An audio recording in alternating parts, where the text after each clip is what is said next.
नमस्कार मंडळी, मी प्रणाली वाईरकर. आम्ही मालवणी या चॅनलवर मनापासून स्वागत आहे. आज मी आपणास करंजीचे सारण बनवून दाखवणार आहे. ते पण चण्या डाळीच्या पिठाचे करंजीचे सारण बनवून दाखवणार आहे. चला तर पाहूया. हे बघा, मी हे 1 किलो चणे घेतले. परत त्याला लागणारे गूळ घेतलाय, तीळ, सुंठ पावडर, जायफळ पावडर, वेलची, मनुका, काजू आणि खोबऱ्याचा किस घेतलाय. खोबरे आधी पातळ कातळे काढून त्याच्यानंतर मिक्सरला हे वाटून असं एकदम बारीक करून घेतलाय.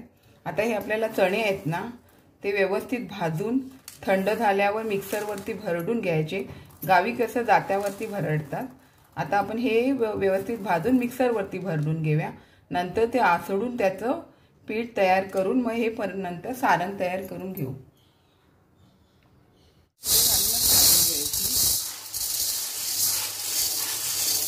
एकदम घातले की भाजले जात नाही. फास्ट थोडा मीडियम फ्लेम असं करत करत हे चणे आपण भाजून घेऊ. हे बघा, आपले चणे छान व्यवस्थित भाजून झाले. असे हे मध्ये मध्ये असे हे फुलले गेले, छान भाजले गेले. आता आपण हे काढून घेऊन दुसरे भाजायला घेऊ. एकदम भाजले का भाजले जात नाही, म्हणून थोडे थोडे घेऊन भाजून घ्यायचे. आता आपण काढून घेऊ. हे बघा, आपण दुसरे राहिलेले भाजून घेऊया. तशाच प्रकारे व्यवस्थित भाजले गेले पाहिजे. पण आपले चणे छान असे भाजून झाले. हे आता आपण काढून घेऊया. हे पण हे बघा, आपले सर्व चणे छान भाजून झाले. आता आपण हे थोडे थंड होऊ देऊ. तोपर्यंत आपण खोबरं वगैरे भाजायला घेऊया. काळ्या तिळाला ना छान अशी चव असते आणि गावी आमच्या करंजीमध्ये ना काळे तिळच घालतात. कोकणामध्ये सर्वजण, आणि काळे तीळ छान वाटतात खायला. बघा, आपण हे आता थोडं मीडियम फ्लेमवरच भाजून घेऊ. फास्ट केलं तर करपणार आणि ते करपट लागणार. मग आपण आता हे काळे तीळ भाजून घेऊया. हे बघा, आपले हे काळे तीळ व्यवस्थित आता भाजून झाले. आता आपण हे काढून घेऊया. आता आपण ह्यात हे सुकं खोबरं घालून घेऊ. हे एकदम बारीक झालेलं आहे, त्यामुळे पूर्ण मीडियम आगत ठेवून हे भाजून घ्यायचं, नाही तर पूर्ण करपून जाईल. त्यामुळे एकदम बारीक आग ठेवून हे आपण खोबरं भाजून घेऊया.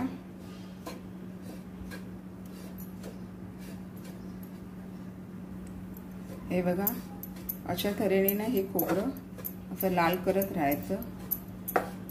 वेळ लागतो बारीक आग ठेवून, पण कसं करपत नाही आणि असं संपूर्ण खोबरं व्यवस्थित लाल असं होतं. आपण भाजून घेऊया अजून. हे बघा, आपलं सारण व्यवस्थित भाजलं गेलंय.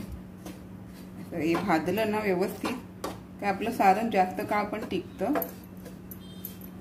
भाजणं महत्वाचं आहे.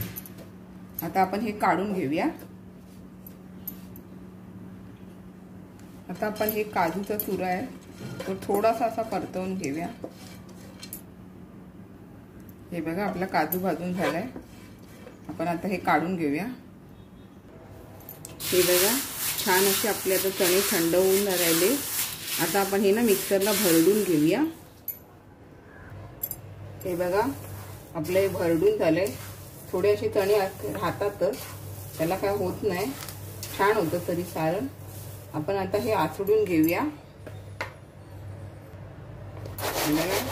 अशा प्रकारे त्याला आसडून घ्यायचे.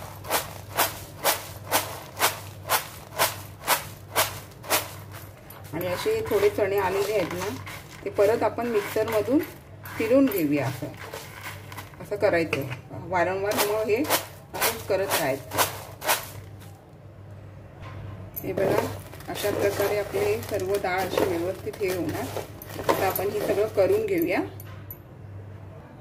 हे बघा, अशा प्रकारे आपण ही चणा डाळ करून घेतली. डाळका आणि अशी सालं निघतात.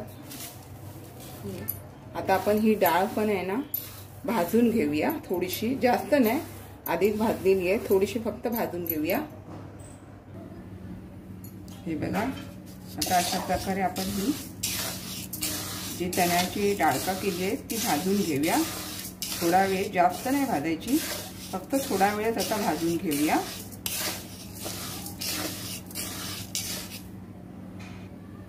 हे बघा, आपली डाळ आता व्यवस्थित छान भाजली गेली आहे। थंड झाल्यावरती घावण्याची जे चाळण असते त्यावर दळून घ्यायचं, कारण आपण यामध्ये रवा टाकणार नाहीये ना, त्यामुळे खसखशीतपणा थोडा करंजीला आला पाहिजे, तेव्हा म्हणून ते आपण एकदम बारीक बेसनसारखं दळायचं नाही। आता हे आपण गॅस बंद करून थंड होऊ देऊया आणि दळून घेऊया। हे बघा, छान असं आपलं पीठ दळून आलंय आणि एकदम मी बेसन टाईप नाही केलंय, एकदम थोडं खरखरीतपणा आहे त्याला। आता ह्यामध्ये आपण आहे ना हे गूळ घालून घेऊया। हे बघा, हे सर्व गुळ्यात घालून असं सर्व एकजीव करून घ्यायचं।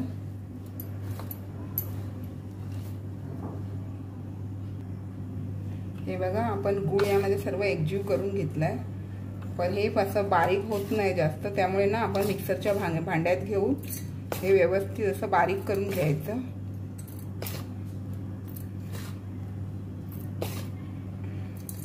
हे मिक्सरच्या भांड्यामध्ये मी फिरवून घेते। हे बघा, आपण गूळ घालून हे पिठामध्ये मिक्सरमधून फिरवून घेतलं, छान असं व्यवस्थित बारीक झालं एकजीव। आता आपण ह्यामध्ये ना हे खोबरं, तीळ आणि काजू भाजून घेतलेले ते घालून घेऊया।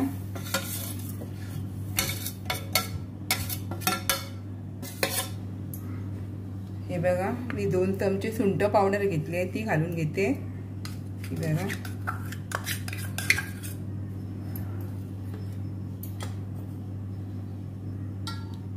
दोन चमचे हे आपलं जायफळ असतं त्याची पावडर केली आहे ती घालून घेऊया। हे मनुका ना एकदम असे बारीक करून घेतले, हे बघा असे बारीक करून घेतले, ते घालून घेऊया।